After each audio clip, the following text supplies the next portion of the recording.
ইরানে আমেরিকা এবং ইসরায়েলের হামলার প্রায় এক মাসে নতুন নতুন সমরাস্ত্র সামনে এনেছে তেহরান। যুদ্ধের ইতি টানতে যখন মরিয়া আমেরিকা, ঠিক তার আগে বৃহস্পতিবার আরেক চমক দেখিয়েছে খামেনির দেশ।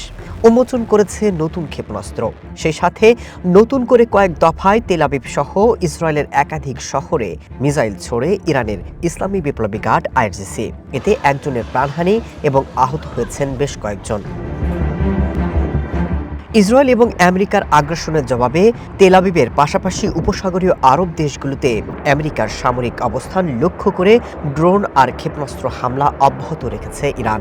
কুয়েতের শোয়াইক ও মোবারক আল কাবির বন্দরে ড্রোন এবং ক্ষেপণাস্ত্র ব্যবহার করে বড় ধরনের হামলা চালানো হয়েছে।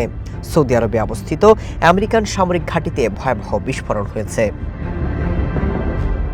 মধ্যপ্রাচ্যে আমেরিকা এবং তাদের মিত্রদের ঘাঁটি নিশানা করে হামলা আরও জোরদার করার হুঁশিয়ারি দিয়েছে ইরান। এমন অবস্থায় মধ্যপ্রাচ্যের দেশগুলোর সাধারণ মানুষকে আমেরিকার সামরিক ঘাঁটি এলাকাগুলো দ্রুত খালি করার আহ্বান জানিয়েছে তারা। আইআরজিসি বলছে, ট্রাম্প সেনাদের যেখানে পাওয়া যাবে সেখানে হামলা চালানো ইরানের পবিত্র দায়িত্ব। এদিকে ইসরায়েলের বিভিন্ন সামরিক জাহাজ এবং যুদ্ধবিমানের জ্বালানি ট্যাঙ্কারে হামলার দাবি করেছে ইরানের সেনা সদর দপ্তর। বৃহস্পতিবার পূর্ব ভূমধ্যসাগরের জাহাজ এবং ইসরায়েলের হাইফা বন্দরে ওই তেল ট্যাঙ্কারে হামলা চালানো হয় বলে দাবি করেছে ইরান।